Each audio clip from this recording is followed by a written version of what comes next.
Hello students, पिछले video में हमने डिस्कस किया था माइकलसन मोरले एक्सपेरिमेंट के बारे में और इस वीडियो में हम डिस्कस करने वाले हैं गैलीलियन ट्रांसफॉर्मेशन इक्वेशन और लोरेंट ट्रांसफॉर्मेशन इक्वेशन के बारे में। तो गैलीलियन ट्रांसफॉर्मेशन इक्वेशन एक्चुअली एक सेट है इक्वेशन का जो गैलीलियन ने ट्रांसफॉर्मेशन इक्वेशन का एक सेट दिया, जिससे हम कोऑर्डिनेट जो हमें दिए हुए हैं एक रेफरेंस फ्रेम के अंदर, अगर हम उन कोऑर्डिनेट्स को दूसरे रेफरेंस फ्रेम में कन्वर्ट करना चाहते हैं तो उसके लिए एक इक्वेशन का सेट दिया जिनको हम गैलीलियन ट्रांसफॉर्मेशन इक्वेशन के नाम से जानते हैं। अगर आप इसको एक डेफिनेशन के फॉर्म में लिखना चाहते हो तो आप इसको लिख सकते हो the equations, the set of equations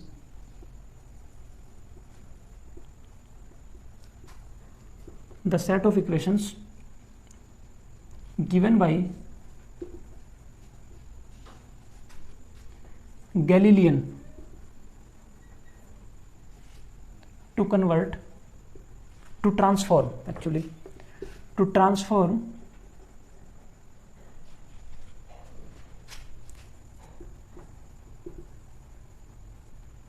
coordinate of one frame to another.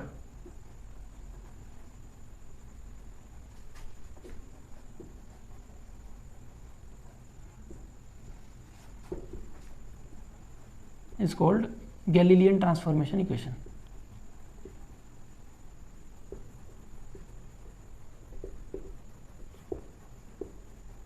तो इस तरीके से चार इक्वेशंस दी गई गैलीलियन के द्वारा जो ट्रांसफॉर्म करती हैं कोऑर्डिनेट को एक फ्रेम से दूसरे फ्रेम में। मान लो कि एक रेफरेंस फ्रेम है जिसको मैं S कहता हूं और एक दूसरा फ्रेम है S डैश, और S dash frame S frame के रेस्पेक्ट में v वेलोसिटी से गति करता है।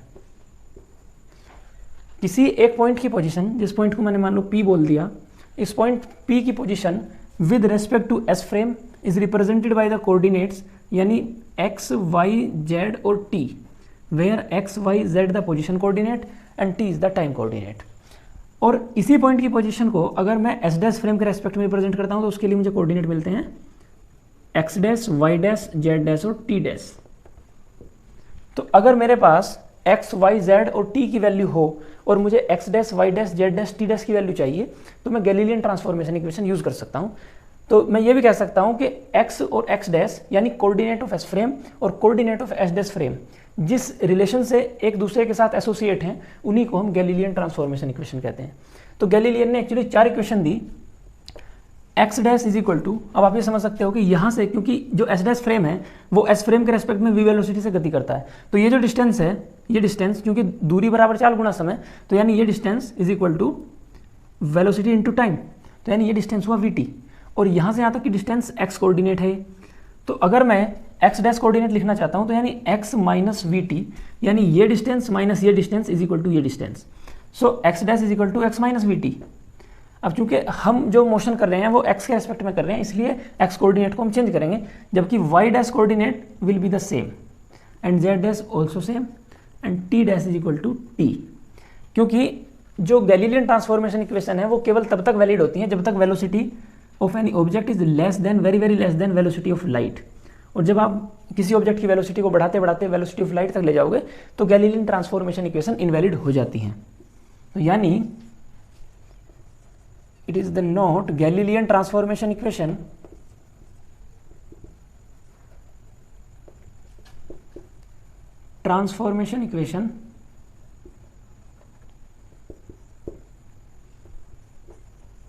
is valid for velocity very very less than velocity of light। तो जब Galilean transformation equation velocity of light से बहुत कम वेलोसिटी होने पर ही वैलिड है, तो इसके बाद दूसरा जो सेट दिया गया वो लोरेंट ट्रांसफॉर्मेशन इक्वेशन के नाम से जाना जाता है। तो अब उसमें इन्होंने थोड़ा सा इंप्रूवमेंट करके जो इक्वेशंस का सेट दिया उसको हम लोरेंट ट्रांसफॉर्मेशन इक्वेशन कहते हैं। यहाँ से ये चार इक्वेशन है, आप इन्हीं को याद कर सकते हैं। यहाँ से कभी कभी ऑब्जेक्टिव पूछ लेता है कि गैलीलियन ट्रांसफॉर्मेशन इक्वेशन कहाँ तक वैलिड होता है, यानी velocity of light, velocity of any object is very very less than velocity of light, then valid the Galilean transformation equation. इसके बाद ये वैलिड नहीं होंगी तो उसमें इंप्रूवमेंट करके जो इक्वेशन दी गई उनको लोरेंट ट्रांसफॉर्मेशन इक्वेशन कहते हैं और वो up to velocity of light valid रहती हैं। सो अब आप इसको नोट करें और फिर उसके बाद हम शुरू करते हैं लोरेंट ट्रांसफॉर्मेशन इक्वेशंस।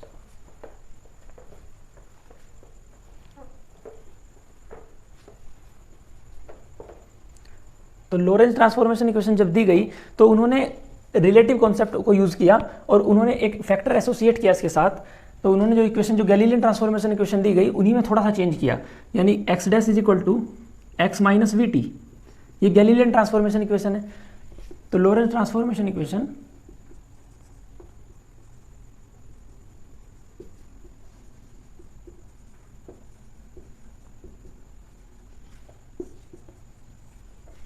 तो उन्होंने इसमें एक गामा फैक्टर एसोसिएट किया, और गामा की वैल्यू हम इन्हीं इक्वेशंस की सहायता से अभी कैलकुलेट करते हैं और फिर दिखाते हैं। और x is equal to gamma x dash plus v t, क्योंकि मैं रिवर्स भी लगा सकता हूं, तो यानी रिवर्स ट्रांसफॉर्मेशन भी पॉसिबल है।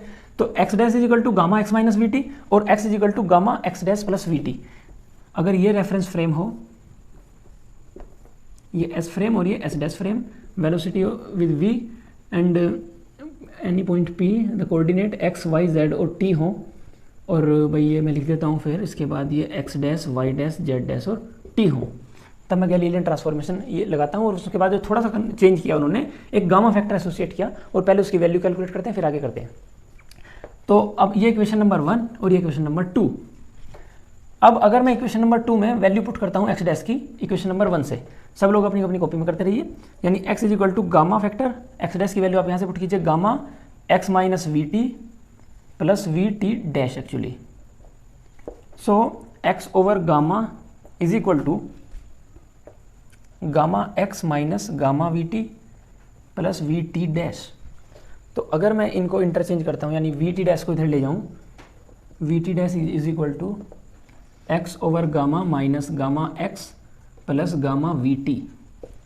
तो यानी मैं इस v को यहाँ से अगर नेगलेक्ट करूँ और इसको डिवाइड कर देता हूँ इससे, तो v ओवर v और इंटू गामा टी। सो ये जो इक्वेशन हुई, तो t dash is equal to x over gamma v minus gamma x over v, और यहाँ पे लगा दो आप गामा t। तो और सिंप्लीफाई करने पर t dash is equal to gamma t minus gamma x over v, मैं यहाँ से कॉमन लेता हूँ गामा x ओवर v, तो गामा x ओवर v और यहाँ पर 1 माइनस गामा स्क्वायर। तो t dash is the time coordinate with respect to frame s dash and t is the time coordinate with respect to frame s। तो ये relation of the time between to frame. इसी तरीके से similarly मैं time t is equal to t dash gamma t dash plus gamma x over v और 1 minus 1 upon gamma square, ये लिख सकता हूँ। तो ये दो इक्वेशन मुझे मिली जो टाइम को कोरिलेट करती हैं। T dash is the time in the frame S dash and T is the time in the frame S. तो ये दो इक्वेशन है। अभी मैं इसमें वैल्यू पुट करता हूँ 1 माइनस गामा स्क्वायर की। सो आप इसको पहले एक बार नोट कीजिए। तो अगर मैं अब चूंकि जब रिलेटिव कॉन्सेप्ट यूज किया, तो इसका मतलब ये है कि जो आइंस्टीन का दूसरा पोस्टुलेट था, उसका कहना यह था कि velocity of light will be the same in all inertial frame of reference. तो जो वेलोसिटी ऑफ लाइट है वो एस फ्रेम के अंदर में भी और एस डैश फ्रेम में भी, दोनों में सेम होगी।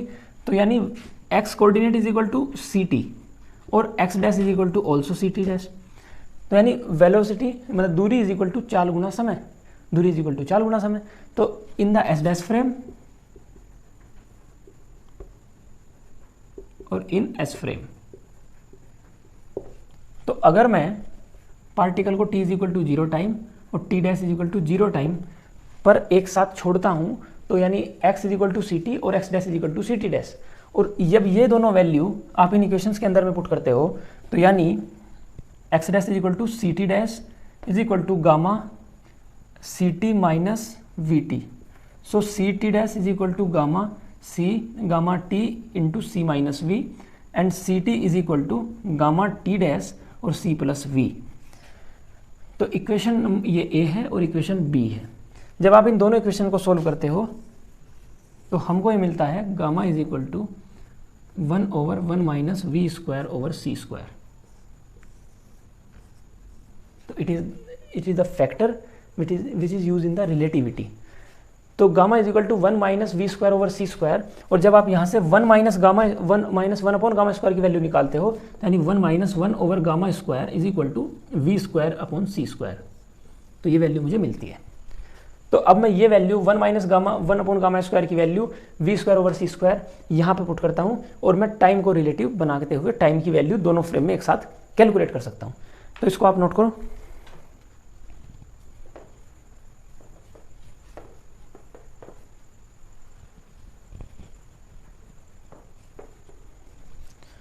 तो यानी अगर मैं टी डैश इक्वेशन में T dash is equal to gamma T minus gamma X over V और 1 minus gamma square is equal to V square over C square, यानी वी स्क्वायर ओवर सी स्क्वायर, ये value मैं put करता हूँ। तो यानी ये मैं इसको कैंसिल कर दिया, और gamma T minus gamma X V over सी स्क्वायर, सो गामा फैक्टर बाहर, T minus we x over C square, T dash is equal to where gamma is the 1 minus 1 upon under root 1 minus v square over c square. So t dash is equal to t minus vx over c square over under root 1 minus v square over c square.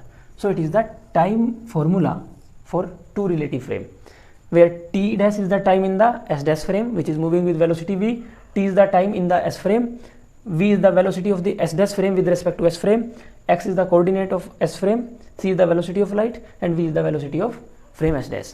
So it is the relative formula. Similarly, t is equal to t dash plus vx over c square over under root 1 minus v square over c square. So ये हम निकाल सकते हैं। तो Galilean transformation equation actually ये 4 equation थी। मैं इसको एक बार फिर से समराइज करके थोड़ा सा लिख देता हूँ। यानी x dash is equal to gamma x minus v t, तो x minus v t over under root 1 minus we square over C square, y dash is equal to y, z dash is equal to z, और t dash is equal to t minus, यानी ये value t dash is equal to t minus we x over C square over under root 1 minus we square by c square. तो ये 4 equation जो है वो लोरेंट transformation equation के नाम से जानी जाती हैं, और कभी कभी एग्जाम में ऑब्जेक्टिव क्वेश्चन में डायरेक्ट ये 4 इक्वेशन आपसे पूछ सकता है। सो आप इनको याद रखना, और यही लोरेंट ट्रांसफॉर्मेशन इक्वेशन के बारे में सभी कुछ है। बाकी और आने वाली वीडियो में आपसे डिस्कस करेंगे। आज के लिए इतना ही, धन्यवाद।